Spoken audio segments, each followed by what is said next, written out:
प्यारे बच्चों, अब हम करेंगे कि जनजातियों में विवाह के कौन कौन से तरीके हैं या विवाह कितने प्रकार के पाए जाते हैं, या ये कह लीजिए कि जनजातीय समाज में जीवन साथी के चुनने के कौन कौन से तरीके हैं। तो विवाह क्यों किया जाता है? जैसे आम भाषा में या आम परिभाषा जो विवाह की है, स्त्री और पुरुष के पारिवारिक जीवन में प्रवेश करने की संस्था को हम विवाह कहते हैं।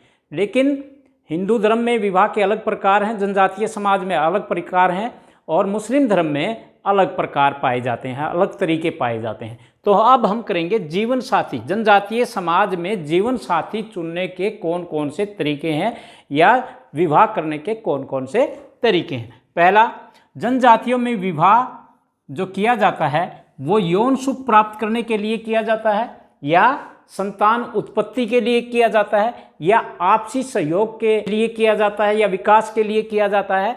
इसीलिए हिंदू समाज में, जैसे हिंदू धर्म में विवाह को एक धार्मिक संस्कार माना गया है, मुस्लिम धर्म में विवाह को एक समझौता माना गया है, इसी प्रकार विवाह समाज की तरह जनजातियों में विवाह को एक धार्मिक संस्कार नहीं माना जाता, बल्कि उसे क्या माना जाता है? जनजातीय समाज में एक सामाजिक समझौता माना जाता है।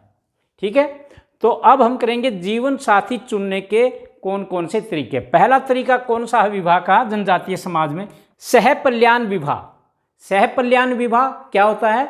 जब विवाह योग्य लड़का और लड़की होते हैं तो वो घर से भाग जाते हैं, पल्याण कर जाते हैं और विवाह कर लेते हैं। इस प्रकार की जो प्रथा विकसित हुई वो किसके कारण हुई? यह पद्धति माने विधि, यह विधि वधू की ऊंची कीमत के कारण पैदा हुई। और इस प्रकार के जो विवाह पाए जाते हैं वो किन्नौर, लाहौल, छोटा नागपुर, झारखंड की जो जनजातियां हैं उसमें सहपल्यान विवाह अधिक पाए जाते हैं।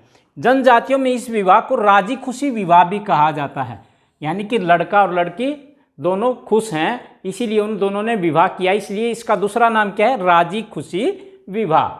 तो इस प्रकार के विवाह कहाँ पाए जाते हैं? किन्नौर, लाहौल और छोटा नागपुर और झारखंड की जनजातियों में इस प्रकार के विवाह देखने को मिलते हैं। दूसरा है विनिमय विवाह। विनिमय विवाह यानी कि मैरिज बाय एक्सचेंज। एक्सचेंज का मतलब यह विनिमय प्रथा क्या होती है? अदले का बदला, यानी कि इस प्रकार के विवाह की प्रथा में दो परिवारों की स्त्रियां, यानी कि दो परिवारों की स्त्रियों का अदला बदला होता है।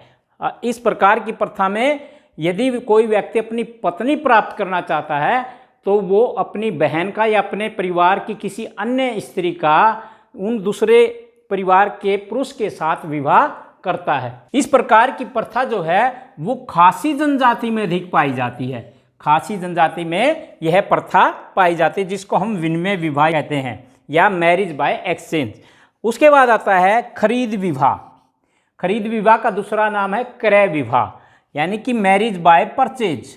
इस विवाह में वधू का मूल्य चुकाना पड़ता है। वो किसी वस्तु के रूप में भी हो सकता है, वो नगद भी हो सकता है, करेंसी में भी हो सकता है। तो इस प्रकार के जो विवाह पाए जाते हैं वो संथाल जनजाति, नागा जनजाति, ओरवान जनजाति आदि जनजातियों में पाए जाते हैं। इसमें वधू का मूल्य चुकाना पड़ता है। उसके बाद आता है लूट विवाह, या जिसको हम अपहरण विवाह कहते हैं, मैरिज बाय कैप्चर, यानी कि एक जनजाति के सदस्य दूसरी शत्रु जनजाति पर आक्रमण कर देते हैं और उनकी लड़कियों का उठा ले जाते हैं या उसका लूट कर लेते हैं या अपहरण कर लेते हैं और उनके साथ विवाह कर लेते हैं। तो इस प्रकार के विवाह को हम कहेंगे लूट विवाह या अपहरण विवाह। इस प्रकार के विवाह जो हैं नागा जनजाति, संथाल जनजाति, मुंडा जनजाति, गोंड जनजाति, भील जनजाति आदि में पाए जाते हैं। अगला जो पॉइंट है हमारा वो है सेवा विवाह, मैरिज बाय सर्विस।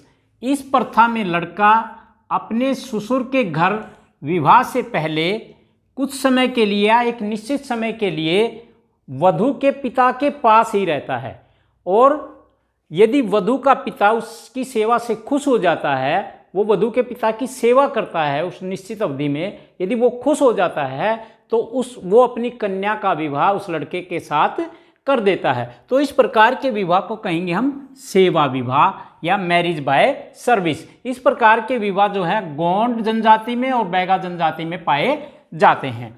उसके पश्चात आता है हठ विवाह, यानी कि जिद करके करने वाला विवाह, अनादर विवाह। अनादर विवाह में इसके विपरीत हो जाएगा, उसमें लड़का रहता था, इसमें जो है लड़की। लड़की क्या करती है, इस विवाह में एक स्त्री या लड़की किसी व्यक्ति के साथ प्रेम संबंध स्थापित करती है, व्यक्ति के साथ विवाह करने की हठ करती है, जिद करती है।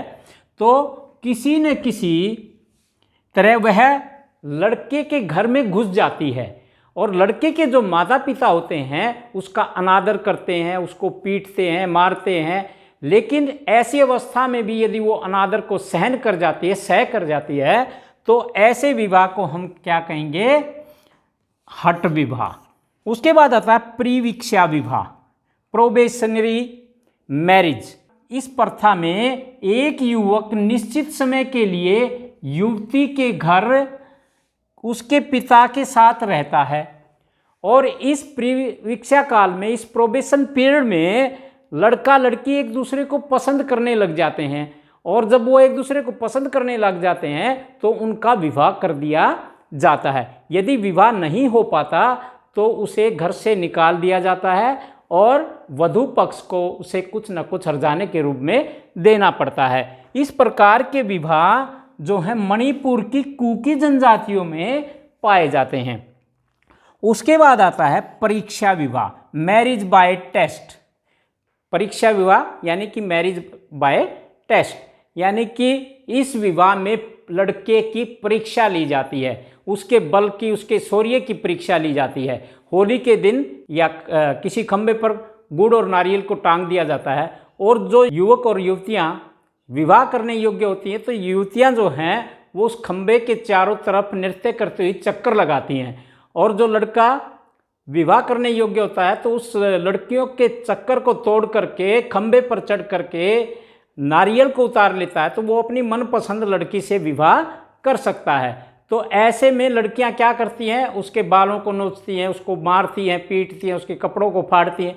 फिर भी यदि वो लड़का उन बाधाओं को पार करके उस खंबे पर चढ़ करके गुड़ और नारियल ले लेता है तो वह उस समूह से अपनी मनपसंद लड़की के साथ विवाह कर लेता है। इस प्रकार के विवाह को हम क्या कहेंगे, परीक्षा विवाह। तो प्यारे बच्चों, आज का हमारा टॉपिक यहीं पर समाप्त होता है। तो यदि आपको यह टॉपिक पसंद आया हो तो चैनल को सब्सक्राइब करें, शेयर करें और लाइक करें। आप सभी विद्यार्थियों का बहुत बहुत धन्यवाद।